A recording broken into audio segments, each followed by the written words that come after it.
इसमें फर्क क्या रह गया सर? यही काम रशिया करना चाहता है, वही काम ट्रंप करना चाह रहे हैं कि भाई आप कंट्रोल चाहते हो, उसके बाद कंट्रोल के बाद आप उसको वहां से क्रिटिकल मिनरल्स एक्सट्रैक्ट करना चाहते हैं, उस देश का दोहन करना चाहते हैं। नेब्रास्का के रिपब्लिकन प्रतिनिधि डॉन बेकन कहते हैं कि अमेरिका की विदेश नीति के लिए बुरा दिन है। यूक्रेन स्वतंत्रता, मुक्त बाजार और कानून का शासन चाहता है, वो पश्चिम का हिस्सा बनना चाहता है। रूस हमसे और हमारे पश्चिमी मूल्यों से नफरत करता है। हमें स्पष्ट रूप से बताना चाहिए कि हम स्वतंत्रता के पक्ष में। तो ये लड़ाई बहुत कंफ्यूजन वाली हो गई है। बेसिकली इशू यहां पर आ रहा है। मैं इस वक्त सिवाज सर के पास जाऊंगा, एक सिवाज सर का रिएक्शन होगा, उसके संजीव जी और कर्नल शैलेंद्र सर आपके पास आ रहा हूं। सारे मेहमानों को रुक करो, फिर वापस दूसरे मेहमान का रुख करेंगे। सिवाज सर। देखो विवेक, सच्चाई क्या है कि अब अगर यूरोप सोचता है कि वो हेल्प कर सकते हैं यूक्रेन की और वो लड़ सकता है रूस के साथ, तो मुझे लगता है इससे बड़ी भूल नहीं होगी।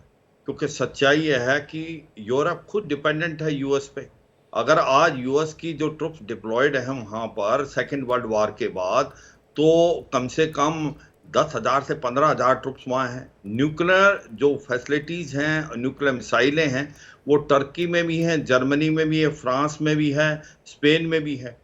तो जब उनको खुद के लिए लड़ने की काबिलियत और क्षमता नहीं है, उनको अमेरिका की जरूरत है। और ऐसे में वो अकेले अमेरिका के हेल्प के बगैर यूक्रेन की कैसे मदद कर पाएंगे? उनकी इकॉनमी अच्छा नहीं कर रही, उनको जो जीडीपी का 2 to 2.5% भी इस्तेमाल नहीं करे डिफेंस के लिए। आज उनके पास इतने स्टॉक नहीं बचे हैं लड़ाई के कि कल को खुदा ना खाता रूस हमला कर दे यूरोप पे, तो उनके पास इतने हथियार नहीं है कि वो 15-20 दिन से ज्यादा लड़ पाएंगे। तो ऐसे में वो जो उसको खाली भरोसा दे रहे हैं यूक्रेन को कि आप लड़े, हम आपके साथ हैं, वो काम नहीं देगा। जब तक अमेरिका साथ नहीं है यूक्रेन के, यूक्रेन ज्यादा देर तक रूस के सामने टिक नहीं पाएगा। इन एनी वे रूस और आज यूक्रेन की लड़ाई अमेरिका भी सपोर्ट कर रहा है कि धीरे सर ये बात तो जग जाहिर है सिवाज सर, ये बात दुनिया जानती है कि अमेरिका के सपोर्ट के बगैर यूक्रेन का टिकना नामुमकिन है। बात सही और गलत की है। क्या डोनाल्ड ट्रंप जो डील करना चाह रहे हैं वो ठीक है, उस पर यूक्रेन को समर्थन दे देना चाहिए? अगर फिर यूक्रेन के लोग पूछेंगे आपने 50% जो क्रिटिकल मिनरल्स हैं उसके डील की बात आपने कैसे कर दी हमारे समर्थन के बगैर? ये जो सर एक सेकंड रुकिएगा, मैं आ रहा हूं आपको। क्रिटिकल मिनरल्स की बात जो कह रहे हो आप, जो रेयर अर्थ मिनरल्स हैं जिसके अंदर कोबाल्ट भी है, जिसमें लिथियम भी है, जिसमें जिंक भी है, ये ज्यादातर उन हिस्सों में जो रूस ने अभी कब्जा किया है, जो कि डोनबास का इलाका है, जानोप और खारासों जानपोरिया का इलाका है, जो डोनेट्स्क और लुहांस्क, जो यूक्रेन के बाकी इलाका है उसमें बहुत कम है। और दूसरा यह है कि रूस के जो एल्यूमिनियम की बात साइबेरियम करे, कहने का मतलब यह है कि जो अगर ये मिनरल की डील होती यूक्रेन और अमेरिका के बीच में, ये विन विन सिचुएशन दोनों के लिए थी। क्योंकि आफ्टर ऑल यूक्रेन के साथ ये डील अभी नहीं हो रही, ये ठीक है। पहले कर्नल शैलेंद्र कुछ कहना चाह रहे हो? उसका संजीव जी आपके पास आ रहा हूं। कर्नल शैलेंद्र, तो मैं यही कह रहा हूं विवेक, इस चीज को समझे, विन विन सिचुएशन आप बता रहे हैं। मैं कर्नल साहब का स्टैंड लेता हूं इस पे। कर्नल साहब बताइए। जय हिंद, नमस्कार विवेक जी। आपका सवाल बड़ा पर्टिनेंट है कि क्या ये लड़ाई इकोनॉमिक गेन्स की है या नहीं। मैं चाहूंगा कि बड़े निष्पक्ष होकर, भारत अकेला है जो इस बात को इवैल्यूएट कर सकता है। आप इवैल्यूएट करके देखिए, अगर आपके पास इतने ज्यादा मिनरल्स हैं, पिछले 3 साल में आप एक्सपोर्ट क्यों नहीं कर पाए? देखिए, जब तक आप लड़ाई खत्म नहीं करेंगे, एक्सपोर्ट तो उसके बाद करेंगे। जब तक आपके यहाँ पीस नहीं आएगी उसके बाद करेंगे। मैं कहता हूं कि ज़ेलेंस्की साहब 3 साल आपने अपने लोगों को क्रम में रखा है। अपने देश का, आपकी अपनी स्टेटमेंट के हिसाब से 70 से ज्यादा % आपने अपनी कंट्री को डिस्ट्रॉय किया है। मिला क्या? आपने शुरुआत करी थी कि मुझे नेटो मेंबरशिप मिल जाएगी, क्लैरिटी के साथ नेटो कंट्रीज बोल रही हैं आपको नहीं मिल पाएगी। यूएस क्लियरली बोल रहा है आपका कहीं कोई कंसिडरेशन भी नहीं है नेटो के लिए। आप बात कर रहे हैं परमानेंट गारंटीज फॉर पीस की। अरे भाई, शुरुआत करी नहीं, अंत पहले से देखना शुरू कर दिया। देखिए, आप कार्टून थे, आप जोकर थे, अब कुछ नहीं थे। आज आप अपने देश के प्रेसिडेंट हैं, और अगर आप अपना इंटरेस्ट ज्यादा रखते हैं अपनी कंट्री से, तो ये एक आपकी भूल है। क्योंकि आपको सबसे पहले आपका जो रिस्पॉन्सिबिलिटी है और आपका रिलीजन होना चाहिए था वो है आपकी कंट्री को बचाना किसी भी हाल में। जब युद्ध रुकेगा, चाहे किस कंडीशन से, आज तक कोई युद्ध रुका ही नहीं है जहां कंप्रोमाइज नहीं हुए है। आपको कुछ अपने इंटरेस्ट होने पड़ेंगे, आपको कहीं ना कहीं किसी दूसरे को कंसीड करना पड़ेगा कि यस, ये अगर आपको थोड़े दिन पहले याद है तो ये जेलेंस्की का स्टेटमेंट था कि यस, जो इलाके रशिया ने कब्जे कर रखे हैं उनके बारे में बाद में बात करते हैं। This is called edge positivity. अगर आप यूएस के साथ वाली जो डिस्कशन आप देखेंगे, बड़ी अच्छी डिस्कशन शुरुआत हुई थी, लेकिन जैसे ही वहां उनसे एक छोटा सा सवाल कमेंट के तौर पर लिया कि भाई आपको यूएस प्रेसिडेंट के लिए ग्रेटफुल होना चाहिए, तो श्रीमान जी एक छोटी सी बात के ऊपर एक गलत स्टैंड लेते हैं, अपने आप को यूएस का हितैषी के तौर पर उनको एडवाइस करते हैं। अरे भाई, Trump is right, what the hell are in a position, हमारे लिए देखें। अरे अपनी कंट्री संभल नहीं रही, अपनी कंट्री की पूरी डिपेंडेंसी यूएस के ऊपर है। आपको अगर कल बोल भी रहे ना यूरोपियन यूनियन में कि हम ये कर देंगे वो कर देंगे, उसका नेट रिजल्ट कहाँ चल रहा है? वो जब चलेगा जब आपके यहाँ पीस आएगी, और पीस लाने के लिए ना यूके ना फ्रांस या आपके ये जितने नेटो कंट्रीज हैं वो पुतिन के पास जाकर बात नहीं करेंगे। काबिलियत नहीं है, औकात नहीं है, क्योंकि पुतिन सुनेगा या नहीं सुनेगा वही अपने आप में बड़ी बात है। मुझे लगता है दुनिया, यूएस और स्पेशली यूक्रेन के लिए सबसे बड़ी विन सिचुएशन है कि पहले आप बैठकर बात करें और बात करने में एग्रीमेंट करने की हामी करें। नहीं, किसी देश की विदेश नीति से ड्रास्टिकली कैसे चेंज हो सकती हो? माना कि डोनाल्ड ट्रंप आए, डोनाल्ड ट्रंप आने के बाद उन्होंने विदेश नीति, भाई आप पहले सपोर्ट नहीं करते, आपने तो पिछले 2-2.5 साल से आपने उनको सपोर्ट किया, जंग लड़ने को दिया, और अब आप कह रहे कि भाई अब नहीं, अब आपको जंग नहीं लड़ना है। तो इट्स काइंड ऑफ व्हाट, क्या है मतलब, ये अमेरिका चाहता क्या है? आप बिल्कुल सही फरमा रहे हैं भाई। आप एक बात बताइए, $350 बिलियन की हमने आपको एड दी, उसका फायदा क्या हुआ? आपने कहां पर इस लड़ाई को रोक पाया? अब उसके लिए अगर इन्वेस्टिगेट करना चाहें, नहीं तो ये 300 बिलियन डॉलर की एड तो लड़ाई लड़ने के लिए दी गई थी, लड़ाई रोकने के लिए थोड़ी दी गई थी सर। नहीं, वो लड़ाई, अरे भाई तो आप जीत तो पा नहीं रहे, इसका मतलब आप इस्तेमाल नहीं कर पा रहे हैं। तो अब हमारे हिसाब से पीस एस्टैब्लिश करिए। ठीक है। संजीव जी, आपको क्या लगता है?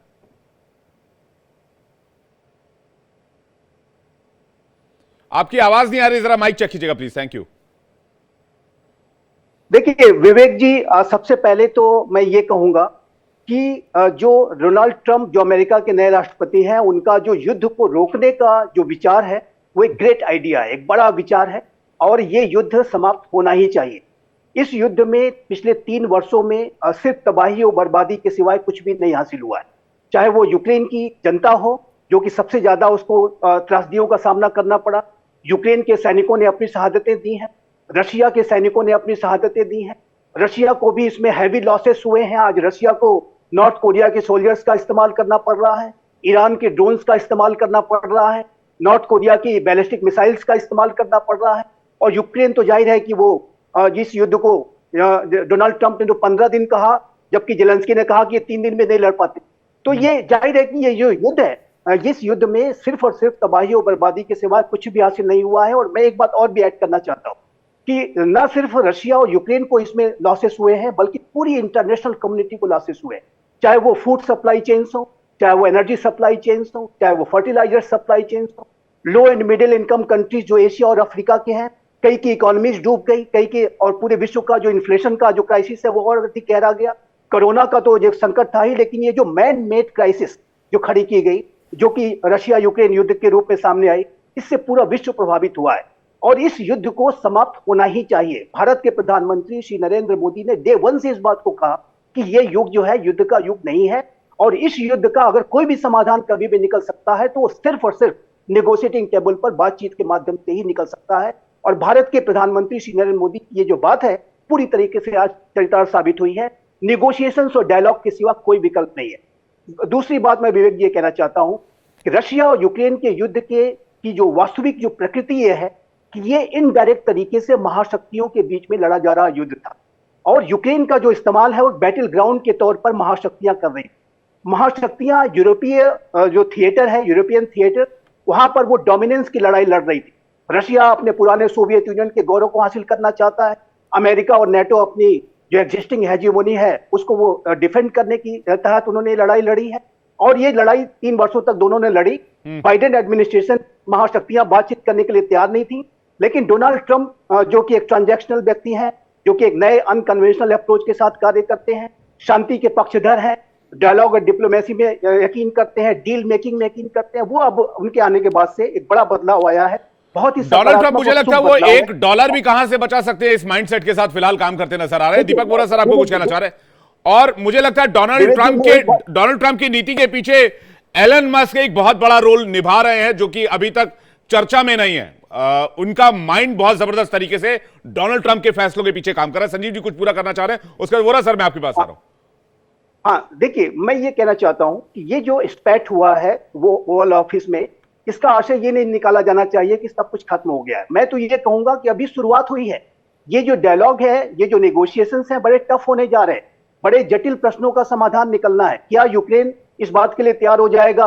मैं जेलेंस्की की, अगर आप उस जेलेंस्की को साइड लाइन भी कर दीजिए, उनको कॉमेडियन कह के उनको बिल्कुल दरकिनार ही कर दीजिए, तो कोई नया अगर वहां का राष्ट्रपति आएगा तो उसको भी अपनी जनता को जवाब देना होगा। वो किस फेज से चुनाव लड़ने जाएगा और उसमें चुनाव में क्या मुद्दे रखे जाएंगे। मैं यहाँ पे अवश्य याद दिलाना चाहूंगा कि प्रथम विश्व युद्ध के बाद जर्मनी के साथ जिस तरीके का व्यवहार हुआ था, उस तरीके का व्यवहार यूक्रेन की जनता के साथ नहीं होना चाहिए। यूक्रेन की जनता ने पहले ही सब कुछ त्याग दिया है, अब उसके आप माइंस को भी ले रहे हैं, उसके क्रिटिकल अर्थ मटेरियल को भी आप बांट रहे हैं। एक ऐसी स्थिति होनी चाहिए। देखिए, मैं स्पष्ट रूप से कहना चाहता हूं कि ये युद्ध समाप्त होना चाहिए, लेकिन इस युद्ध की समाप्ति में एक विन विन सिचुएशन होनी चाहिए। एक कॉम्प्रोमाइज फार्मूला निकलने की आवश्यकता है, और जिसकी की शुरुआत हो चुकी है। मेरा ऐसा मानना है कि यूरोप के जो राष्ट्र हैं, यूनाइटेड स्टेट्स ऑफ अमेरिका और जेलेंस्की, सभी आगे आने वाले समय में इस टफ दौर के बाद, इस टफ फेज के बाद वो फिर से असेंबल होंगे और एक बातचीत के माध्यम से एक विन विन फार्मूला निकलेगा, जिससे कि यूक्रेन की जनता को कोई लॉस ऑफ फेस ना हो, नेटो को कोई लॉस ऑफ फेस ना हो, अमेरिका को कोई लॉस ऑफ फेस ना हो। क्योंकि यदि नेटो कमजोर पड़ता है, यदि यूक्रेन कमजोर पड़ता है, तो मैं ये अंत में अवश्य कहना चाहूंगा कि अल्टीमेटली अमेरिका की जो ग्लोबल लीडरशिप है उसकी भी हार होगी। अमेरिका यदि रशिया को इस बात का एहसास हो जाता है कि उसने ये युद्ध जीत लिया है, तो ये कहीं से भी अमेरिका की लीडरशिप के लिए अच्छा नहीं होगा, डोनाल्ड ट्रंप के लिए भी अच्छा नहीं होगा। जी, मैं इसी तरफ इशारा करना चाह रहा था। मैं वोरा सर का जवाब चाहूंगा इसी सवाल पर। किस ओर ले जा रहे? मेरा पहला सवाल ही वोरा सर यही था। Vora sir please.